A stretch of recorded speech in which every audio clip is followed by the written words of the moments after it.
नमस्कार, मैं प्रवीण गौतम। दोस्तों, वीडियो में बात करेंगे बीजेपी प्रवक्ता प्रदीप भंडारी के साथ पानी कांड की कि आखिरकार बीजेपी प्रवक्ता प्रदीप भंडारी के मुंह पर पानी क्यों फेंका गया। सबसे पहले हम इस घटना की निंदा करते हैं।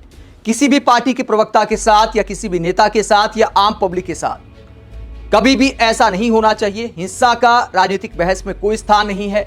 चाहे वो कोई भी करे, चाहे कोई पानी फेंके, चाहे कोई थप्पड़ मारे, चाहे कोई गाली गलौज करे।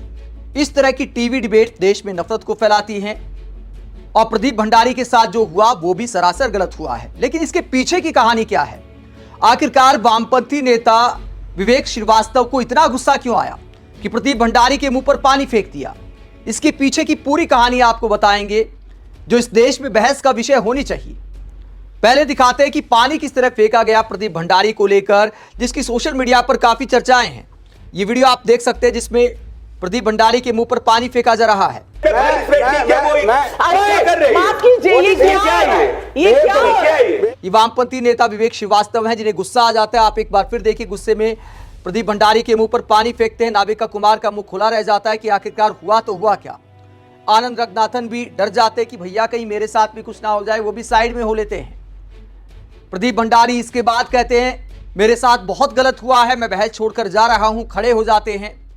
नाविका कुमार माफी की मांग करने लगती हैं कि विवेक श्रीवास्तव आपको माफी मांगनी होगी, आपने प्रदीप भंडारी के साथ बहुत गलत किया है। लेकिन सवाल यह उठता है कि विवेक श्रीवास्तव को आखिरकार इतना गुस्सा आया क्यों? गांधीवाद के रास्ते पर, अंबेडकरवाद के रास्ते पर चलने का दावा करते हैं, फिर आखिरकार इतना गुस्सा क्यों आया? इसके पीछे की कहानी क्या है और क्या उस पर एंकर और वरिष्ठ पत्रकार नाविका कुमार को प्रदीप भंडारी से माफी की मांग नहीं करनी चाहिए थी? गुस्से को आखिरकार किस बात ने हवा दी?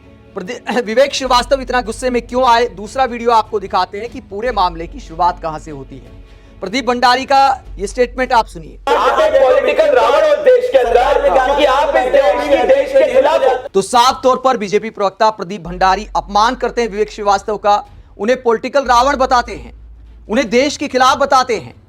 विवेक श्रीवास्तव पूछते हैं कि भैया मैं कैसे रावण हो गया? वो कहते हैं कि फला कोर्ट ने आपके बारे में कहा था कि आपको देशभक्ति सीखनी चाहिए। अब सीखनी चाहिए और देश के खिलाफ बताने में अंतर होता है। प्रदीप भंडारी कहते आप जैसे लोग देश के खिलाफ हैं, आप देश के रावण हैं। अब रावण कहा तो विवेक श्रीवास्तव को गुस्सा आ गया, जाकर मुंह पर पानी फेंक दिया।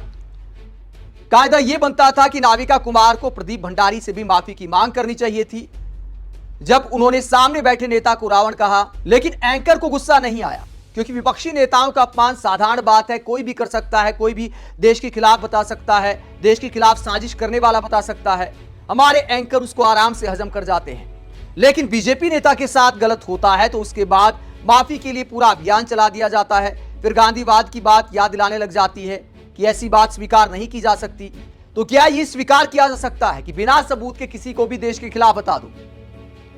कोई भी विपक्ष का नेता बीजेपी के नेताओं को तो ये नहीं कहता कि आप विदेशी ताकतों के साथ मिले हुए हैं, आप साजिश कर रहे हैं। लेकिन बीजेपी के प्रवक्ता, नेता, मंत्री, प्रधानमंत्री सब राहुल गांधी पर और विपक्षी नेताओं पर क्या बोलते हैं? इस तरह के वीडियो बीजेपी के द्वारा बनाए जाते हैं कि विपक्षी नेता विदेशी ताकतों के साथ साजिश करके देश को तोड़ने का काम कर रहे हैं। अगर विदेशी ताकतों के साथ मिले हुए हैं विपक्षी नेता, अगर राहुल गांधी विपक्षी नेताओं के साथ मिले हुए हैं तो उन्हें जेल में होना चाहिए।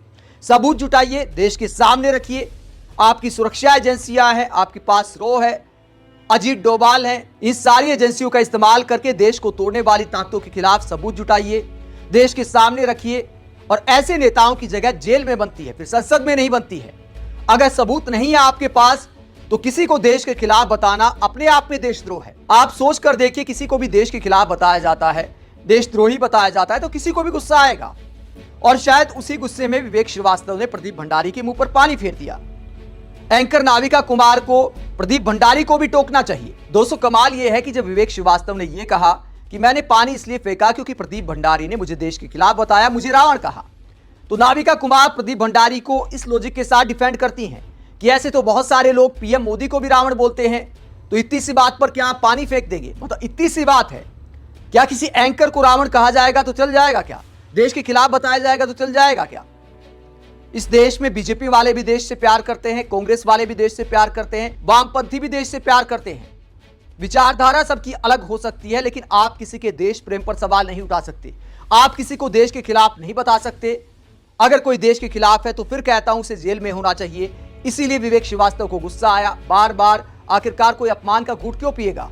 अगर किसी को बेवजह देश के खिलाफ बताया जाएगा, रावण बताया जाएगा, तो फिर ऐसा रिएक्शन कई बार हो सकता है। टीवी डिबेट में कायदा यह बनता है, किसी एंकर की जिम्मेदारी यह बनती है कि पहले कोई गलत बात बोली जाए, उसी पर टोका जाए। अगर नाविका कुमार प्रदीप भंडारी से माफी की मांग करती, जैसे कि विवेक श्रीवास्तव से की, तो शायद विवेक श्रीवास्तव को इतना गुस्सा नहीं आता कि मुंह पर जाकर पानी फेंक दिया जाता। हालांकि फिर भी हम पानी फेंकने को डिफेंड नहीं कर सकते। बात का जवाब बात से देना चाहिए। इस तरह पानी फेंकना अच्छी बात नहीं है। और अच्छी बात यह है कि विवेक श्रीवास्तव ने बाद में माफी मांग ली कि मुझे ऐसा नहीं करना चाहिए था, और साथ में यह भी बोला कि प्रदीप भंडारी को भी ऐसा नहीं बोलना चाहिए था। आप इस पूरे मुद्दे को लेकर क्या सोचते हैं? कमेंट बॉक्स पर अपनी राय जरूर दें। साथ ही चैनल को सब्सक्राइब भी करें। नमस्कार।